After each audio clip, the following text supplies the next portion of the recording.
Hey everybody, time for music again. Let me make sure the volume is up. Yep, okay. Hello, nice to see everybody again. How have you been?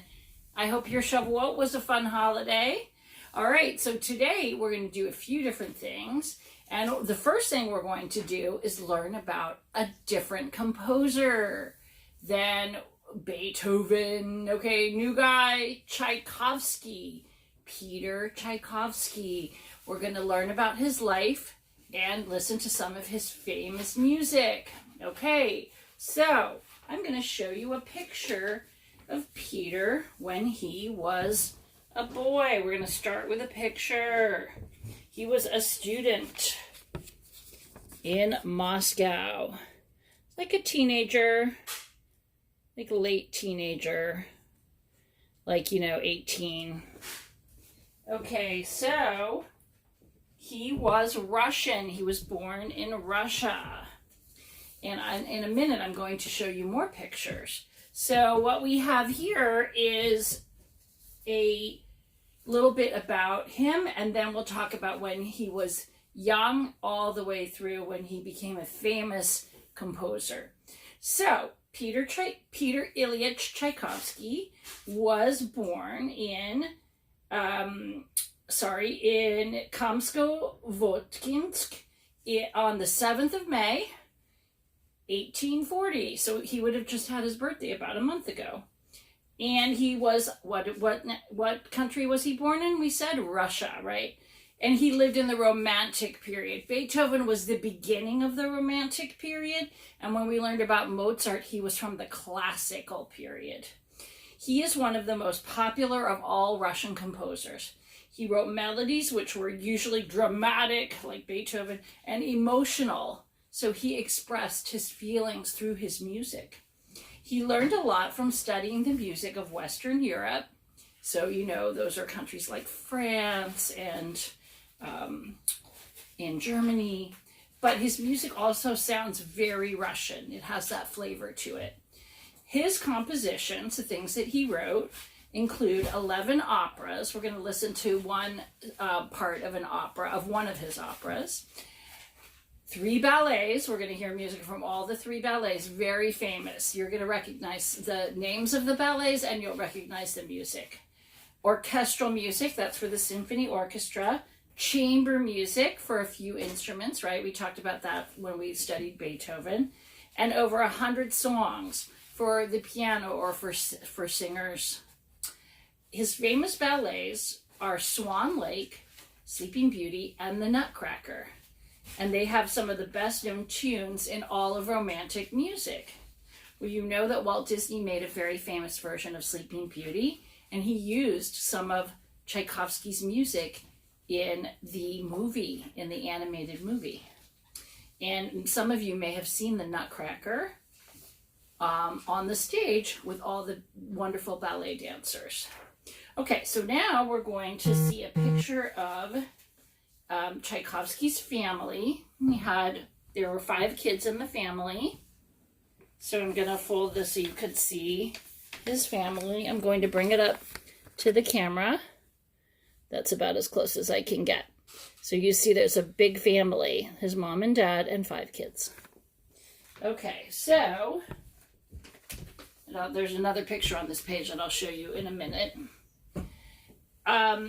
Okay, so Tchaikovsky's father was from the Ukraine, and he worked as a mining engineer in the mines for coal.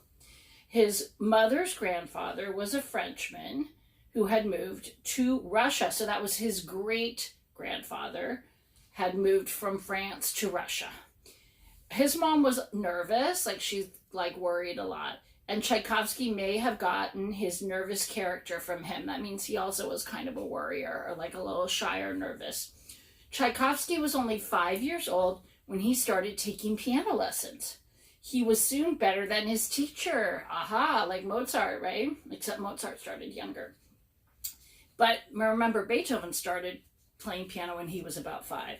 The family had an orchestrion, which is a type of music box, a big music box, which played some tunes from classical music by Mozart, we know, Bellini, Donizetti, and Rossini. So Mozart, was Austrian, and Bellini, Donizetti, and Rossini were famous Italian composers. Rossini is especially famous for his operas.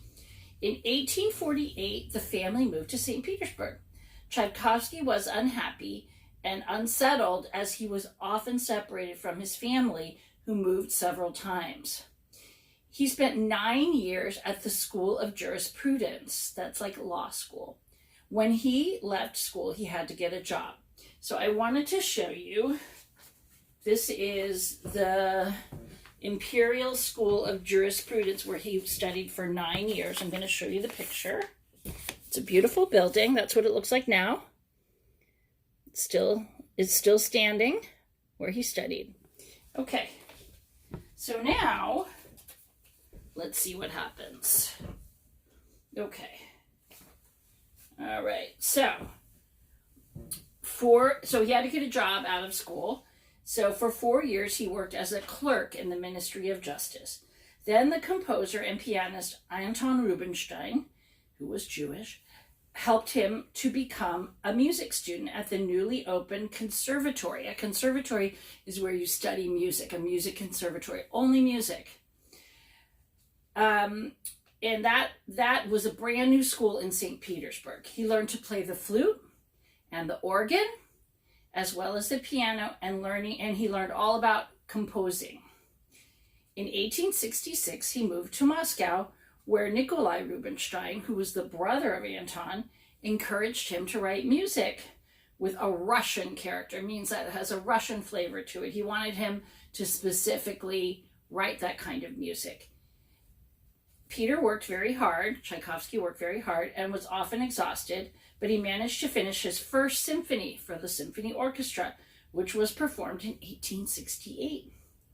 So we're going to hear in a minute from his first ballet, which was Swan Lake. We're going to listen to that music right now. In just 1 minute. Tchaikovsky met some famous musicians, including the French composer Berlioz, who was visiting Moscow. Moscow is the huge capital city of Russia. He also became friendly with the Russian composer Mily Balakirev, who was very helpful, and he convinced Tchaikovsky to rewrite one of his works several times until it was very good. He polished it up. The result was a piece for orchestra called Romeo and Juliet, which soon became very famous all over the world. Balakirev had 4 friends who were composers. This circle of friends was called the Five, or the Mighty Handful. These are nicknames for the group of composers, 5 composers. They were interested in using Russian folk tunes in their music. Tchaikovsky was never a member of this group, although he liked their ideas very much, the things that they came up with. Tchaikovsky was different from them. He had learned music at the conservatory, where he had studied Western music, which didn't include Russia, right? The harmonies that he used in his work were often not suitable for Russian folk tunes because Russian music is different. He wrote many songs which are romantic in character. That means they have a really emotional, they express if he was feeling sad or happy. And one of them, None But the Lonely Heart, is especially well known in English. By now, Tchaikovsky was writing works which were to make him very famous. He wrote 2 more symphonies and his first piano concerto. Remember, we talked about what a concerto is. It's a big work for the orchestra and 1, sometimes 2, solo instruments, usually 1. So if it's a piano concerto, then the piano has parts that are played, the person plays by themselves, and then they play with the orchestra, and the orchestra has parts by themselves. Okay, so this was one of the most popular of all piano concertos by anyone, and was given its first performance here in America, in Boston, in Massachusetts. He was also writing operas and chamber music. Okay, so I told you that we're just about to hear, I want to play first the first piano concerto, because that is, as we know, his most famous piano concerto. I'm going to go back to the search bar. Hang on, sorry. I have all the music lined up for us. Okay, down and back up. Okay, so here's the first piano concerto. You know what? I would rather play, honestly, the second piano concerto for you, but because it's more famous than number one, and I think it's a little more exciting. So let's make a little bit of a switch with that, okay? Because I think, you know what? I just realized I think you're going to enjoy it more. Okay, here we are. Okay. Here we go. I want to get somebody real good right here. His name is Lang Lang. He is Asian, and he's an amazing pianist. Okay, so let's go back to the beginning, and I'm going to up the volume. So he wrote 3 piano concertos. This is number 2. Okay, I really want you to hear this. This is my favorite. That's why I'm playing it for you, okay? All right. All the people are clapping. You can hear them. Here comes the conductor. And Lang Lang is sitting at the piano. The big concert grand piano, 12 feet long. Beautiful.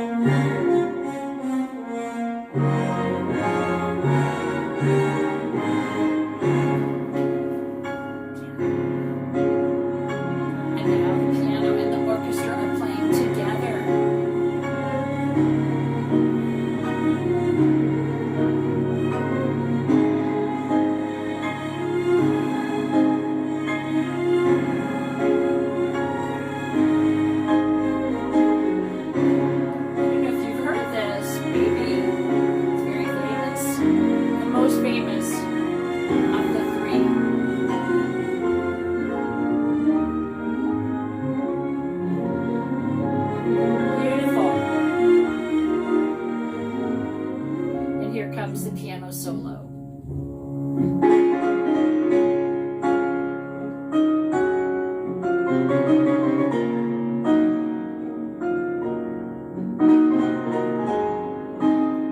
Isn't it gorgeous?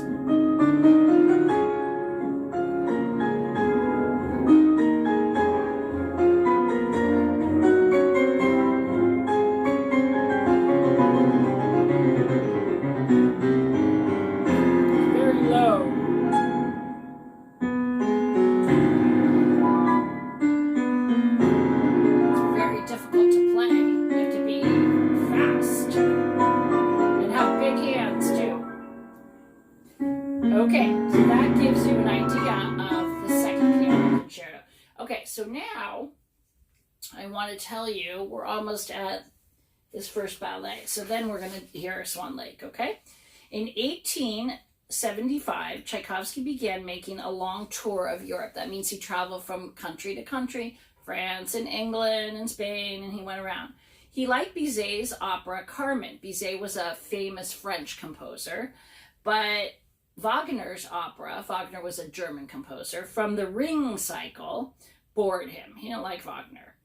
In 1877, he finished Swan Lake, his first ballet. Remember how many ballets? There were 3. The audience did not like it at first because the dancers were not very good. In the summer of 1877, he got married, but the marriage lasted only a few weeks. Too bad. Okay, but we are going to listen to Swan Lake, okay? So let me set up the music. You have probably heard this. Again, so much of his ballet music is super famous. All right, let's get it. Where is my Swan Lake? Okay, I had it all set up. Oh, here it is, Swan Lake, yay. Okay, here we go. So,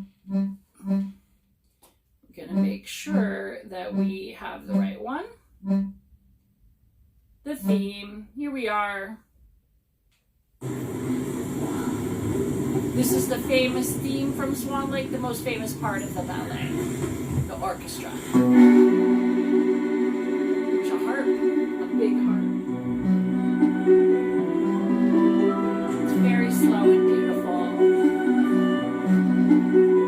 That's the oboe. You can hear the harp. Gorgeous.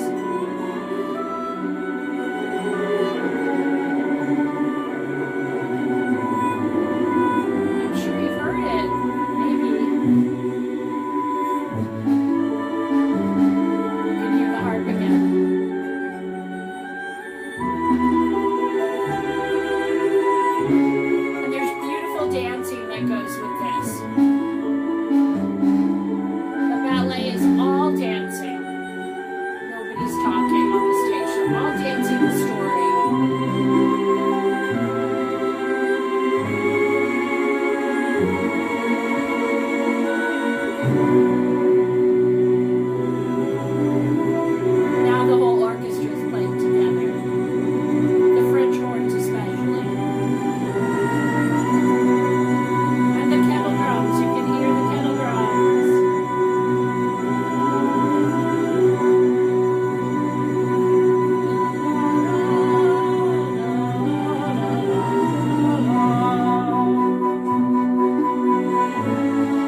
so now let's talk a little bit more about Tchaikovsky.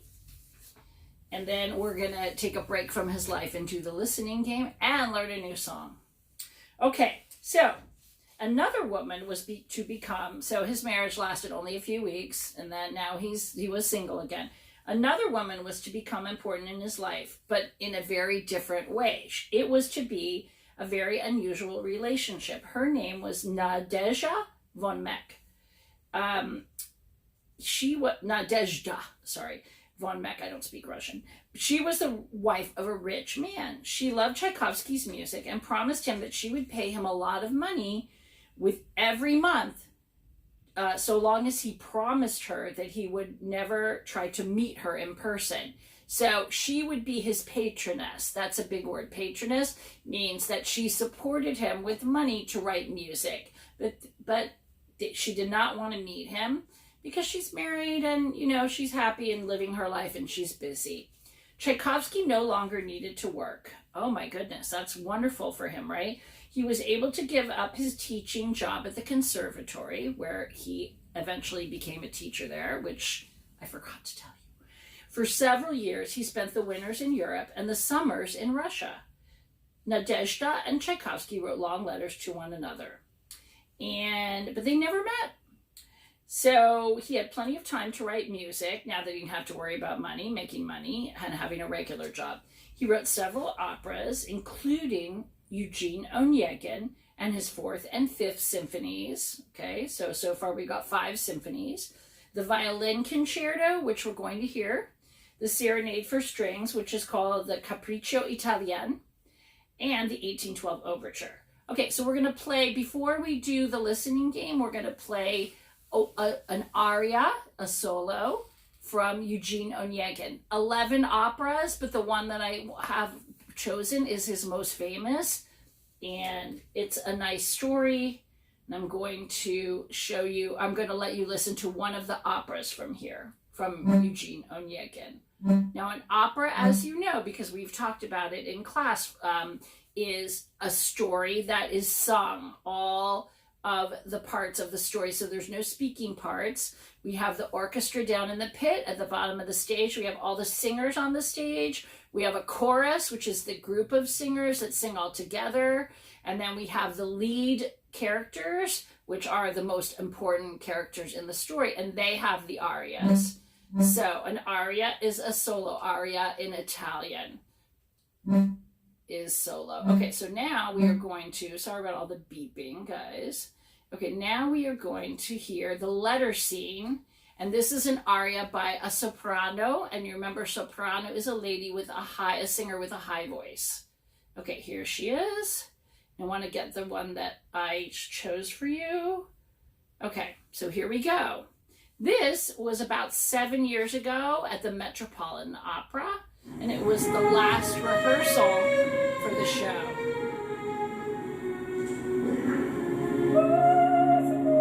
She has a beautiful voice, and it's a beautiful aria.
that is the most, one of the most famous arias from this opera, and that Tchaikovsky ever wrote. It's quite beautiful. I wish we could listen to more, but I want to move on. Okay, so now we're going to do listening game. And what I want to do is review our intervals, okay? All right, we know a lot of intervals now.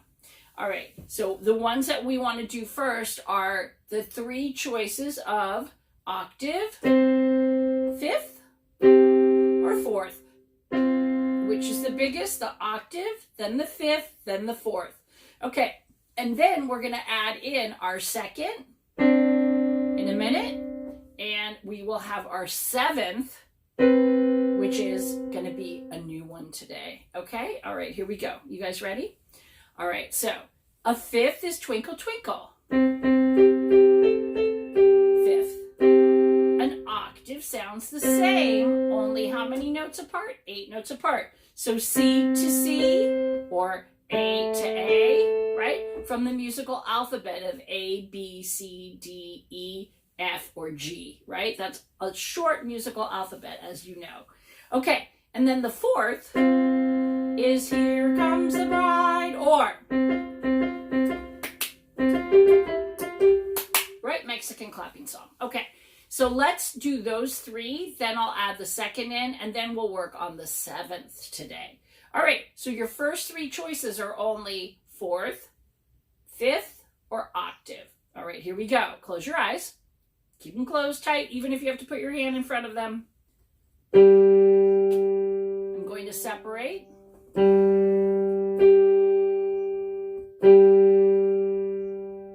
You may open your eyes. All right, the choices are fourth, fifth, or octave. What do you say?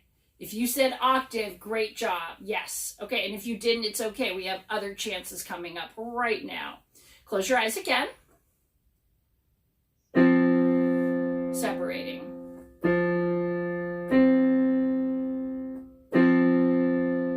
Okay, you may open those eyes. Good. All right, fourth, fifth, or octave.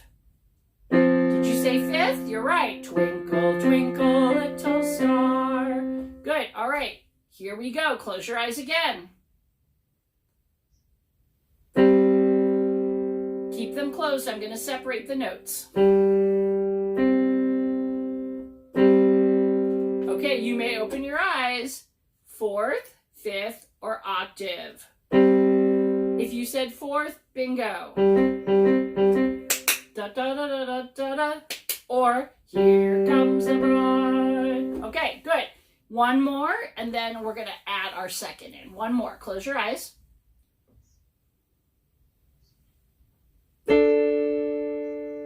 Keep your eyes closed. Okay, you may open your eyes. Fourth, fifth, or octave. If you said fifth, good. Twinkle, twinkle. Okay, now we're going to add in our second. Blurry. Right next door to each other. One note and then the next note together, close by. Second. All right, here we go. So a second sounds to me like beep, beep. And it doesn't sound so pretty. It doesn't sound as nice as the other 3 intervals, does it? Right? Sounds a little, okay, here we go. Okay, I'm going to have you close your eyes. Keep them closed tightly. Here we go.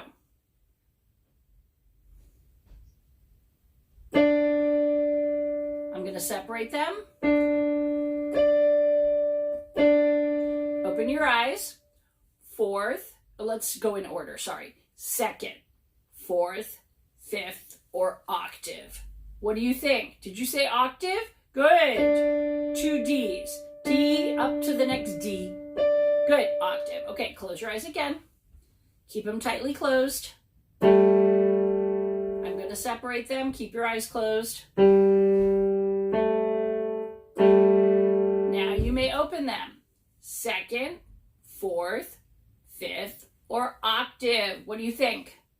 If you said second, 100%. Good job. And if you didn't, it's okay. Here are some other choices. Close your eyes again. I'm going to do it again, separate and together. Okay, you may open your eyes. Second, fourth, fifth, or octave. What do you say? If you said fourth, that is the correct answer. Okay, close your eyes again.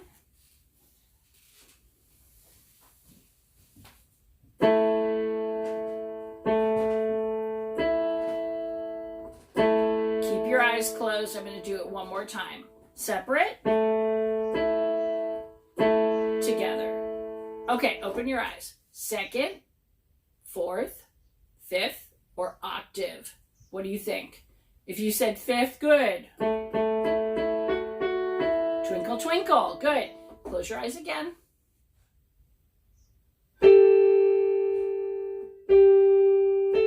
Keep them closed. All right, you may open them. Second, fourth, fifth, or octave. Which one? Did you say second? Good. Sounds very blurry and close together, and it sounds not pretty at all. Okay, good. Now we're going to add in, you know what? Let's learn a little bit of the new song, and we'll add seventh next week. I'll tell you what, because I see that we're running low on time. Okay, so here we go. We're going to learn part of this song today and part of it next week. It's called Oseh Shalom, but it's not the Oseh Shalom that you probably know. It's a very pretty one, and it's probably new for you. Okay, Oseh Shalom, your turn. Shalom bimromav, your turn. Shalom. Hu ya'aseh shalom.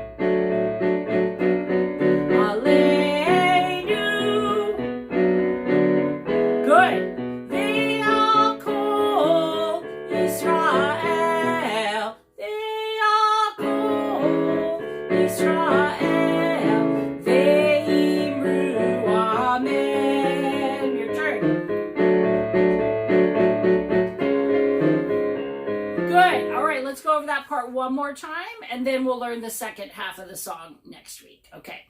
All right, one more time for echo. Oseh Shalom. Shalom bimromav. Hu ya'aseh shalom aleinu. Good.